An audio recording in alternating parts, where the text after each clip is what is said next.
Hai, selamat pagi, selamat siang, selamat malam, dan selamat atas apapun aktivitas kalian saat menonton video ini. Jumpa lagi bersama saya, Aji Pangestu alias Imigran Man atau TKI Indonesia yang berasal dari Lombok. Tentu kali ini saya akan membagikan video yang menarik dan inspiratif ke kalian seputar dunia perantauan dan dunia perkuliahan. Jadi lupa, harapku semoga kita semua tetap dalam keadaan sehat walafiat dan tetap dalam lindungan Tuhan yang Maha Asik. Amin, Allahumma amin. Selamat menonton. Jika kita harus men-traveling imajinasi ke tahun 2014 hingga ke 2017, masa di mana saya belum mendaratkan kaki ke Malaysia, maka akan terlintas beberapa pengalaman wisata ke berbagai tempat di Lombok. Tapi sayang sekali, beberapa momen yang pernah saya abadikan juga hilang, hanya beberapa yang tersisa. Di setiap perjalanan tentu menyelipkan knowledge and experience baru yang berbeda. Melalui perihal inilah, saya senang berwisata, menjumpai hal baru yang identik sebagai momen tak terlupakan. Nostalgia, kalau terlintas hal-hal yang ada kaitannya dengan Lombok, auto pengen pulang kampung jadinya. Mengukit pengalaman silam mengenai pariwisata tentu tak abdol jika tak mengulik sejarah pariwisata di Lombok, perkembangan tiap pergantian pemimpinnya dan dampaknya seperti apa untuk perekonomian rakyat atau para kuli. Kita detailkan satu persatu tentu dengan data dan fakta. Pertama, bagaimana sejarah pariwisata di Lombok? Dari sebuah catatan keren yang dibuat oleh salah seorang jurnalis hebat, saya menemukan beberapa riset yang mengakar dan akuratisasi pun validisasinya memang tak dapat disangka. Ya, Om Buyung Sultan Muhlis. Beberapa bulan terakhir ini saya hampir tak ingin ketinggalan untuk selalu menikmati tulisan-tulisan sejarahnya. Keren gila. Dan beberapa literatur kuno yang sering dipapar oleh Bang Cewin Lombok juga membantu dalam meriset sejarah perkembangan pariwisata di tanah Lombok. Sehat-sehat selalu di Belanda sana, Bang. Menurut dari literatur kuno yang pernah saya baca tersebut, tepatnya pada tulisan Om Buyung, ada beberapa nama yang coba dipaparkan mengenai wisatawan yang pertama kali mendaratkan kakinya di Pulau Seribu Masjid tersebut. Di antaranya Alfred Russel Wallace, naturalis dari England, berkunjung ke Lombok 165 tahun yang lalu. Tetapi Om Buyung tak meyakini kedatangannya untuk berwisata, melainkan untuk memburu burung, serangga, dan melakukan beberapa penelitian. Begitu pula dengan salah seorang yang berkebangsaan Swiss, Heinrich Zollinger, ahli botani yang datang pada 1847. Ia mempunyai minat dan hasrat hanya untuk meneliti, sama seperti Wallace. Om Buyung juga tak ingin melewati satu nama untuk ditulisnya. Ya, walaupun nyatanya ia bukan orang yang pertama untuk berwisata ke Lombok, melainkan hanya salah seorang pemimpin ekspedisi pertama Belanda, namanya Cornelis de Houtman. Ia menemukan Lombok di tahun 1597.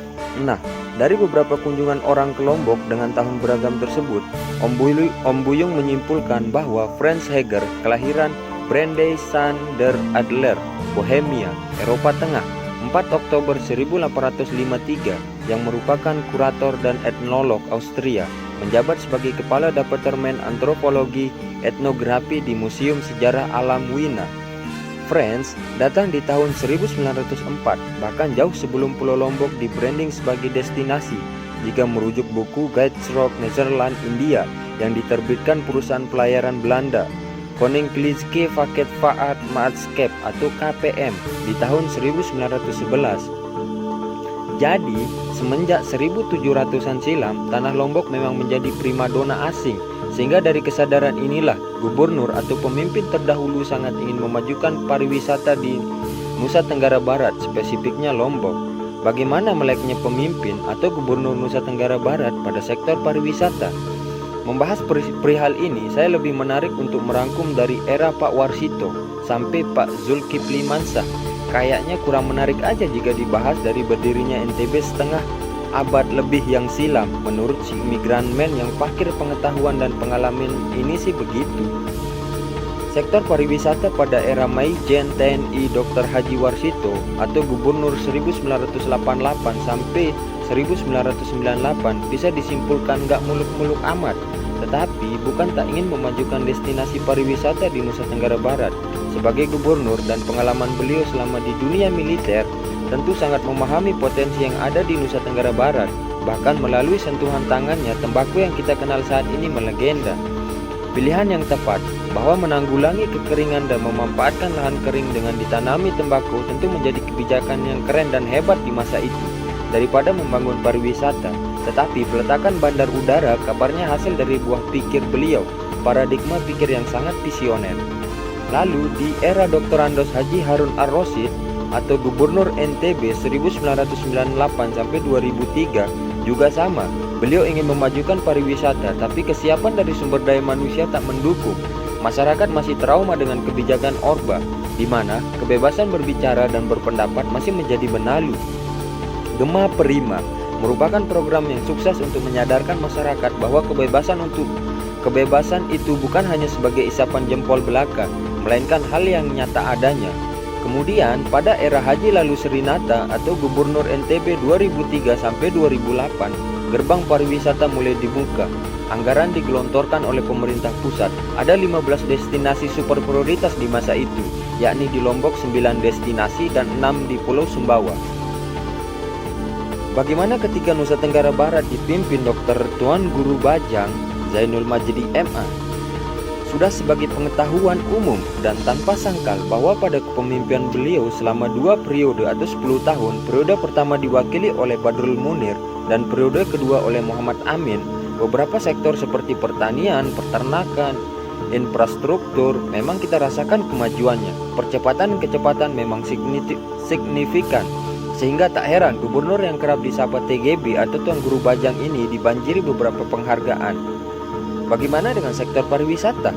Dengan mulai dibangun sebuah bandar udara berkelas internasional di masa awal kepemimpinan beliau, semua dapat berbuah manis. Mulai dari brand pariwisata Visit Lombok Sumbawa, halal tourism hingga destinasi halal memang sukses. Bagaimana tidak? Pada tahun 2016, 1 juta orang berwisata ke Lombok dan pada tahun 2017 bertambah menjadi 1,5 juta orang. Atau dengan Dr. Zulkifli Mansyah bagaimana? Walaupun melanjutkan ikhtiar pendahulunya, tapi banyak hal yang menjadi kendala, lalu mengesampingkan sektor pariwisata. Pertama, gempa bumi yang meluluhlantahkan Lombok, pandemi COVID-19 dan banyak lagi indikator lainnya. Apa kabar Kick Mandalika dan GP 2021? Semua akan indah pada waktunya. Iya, hanya ini komentarku dengan pertanyaan ini. Semoga semua segera membaik sesuai dengan yang kita harapkan. Terlepas dari semua itu, poin penting sehingga saya bela-belain cari referensi, buat narasi, ngedit video, dan membagi waktu lebih hanya untuk melototin ponsel daripada bekerja ialah bagaimana ekonomi kaum kuli dengan kemajuan-kemajuan yang berlaku. Harus diakui bahwa semakin miris karena sejauh mata memandang dan sedalam pikiran ini traveling, yang diuntungkan hanya orang-orang yang berduit, pemodal dan investor. Pengangguran membanjir. Bagaimana tidak jika dengan adanya sektor pariwisata yang katanya maju pun punya brand dunia, ketersediaan lapangan pekerjaan masih kurang, orang-orang lebih memilih menjadi pekerja migran jauh dari kampung halaman dan keluarga. Ya, walaupun mereka tahu resikonya berat, bahkan tak jarang mengikuti jalur gelap tanpa perjalanan yang sah dari pemerintah, tanpa visa dan tanpa paspor. Mirisnya lagi, sesuai kabar dari teman-teman TKI yang ada di lapangan, bahwa walaupun pandemi COVID-19 nggak menyurutkan minat para calon TKI untuk cepat-cepat meninggalkan kampung halaman yang memang menganaktirikan mereka dari awal. Orang lebih takut tidak kerja daripada takut terpapar virus corona. Pun hal yang paling serius dari perihal yang kita bahas kali ini ialah masih saja ada tindakan intimidasi dan kriminalisasi di saat sebuah perencanaan pembangunan kawasan wisata. Sangat disayangkan. Padahal jika sesuatu yang pemerintah ingin lakukan sesuai dengan hukum adat, ketentuan agama dan negara dijadikan satu tarikan napas, rakyat kecil pasti mendukung. Itu hukumnya wajib. Dear pemerintah, rakyat itu mungkin miskin harta, tapi mereka kaya akan pengetahuan dan pengalaman. Rumah yang kalian gunakan, jika tanpa sentuhan para kuli, dapatkah itu dibangun? Makanan yang tersedia di meja makan, tanpa perahan keringat kuli, kenyangkah kalian? Rakyat itu hanya miskin diperhatikan dengan sedetail dan sebenar-benarnya. Jika mereka betul-betul diperhatikan, maka mereka hanya butuh dimobilisasi dengan tindakan gotong royongnya yang melebihi kekuatan investor dengan uang banyaknya. Percayalah, kuli, sabar kalian. Semoga kalian semua tetap dalam keadaan sehat walafiat, belahan negara manapun kalian berada, murah rezeki dan panjang umur. Mari sama-sama kita doakan penguasa dan pejabat saat ini, semoga mereka semua segera sadar dan teranugerahi hidayah. Amin. Migran Man, Malaysia 2021.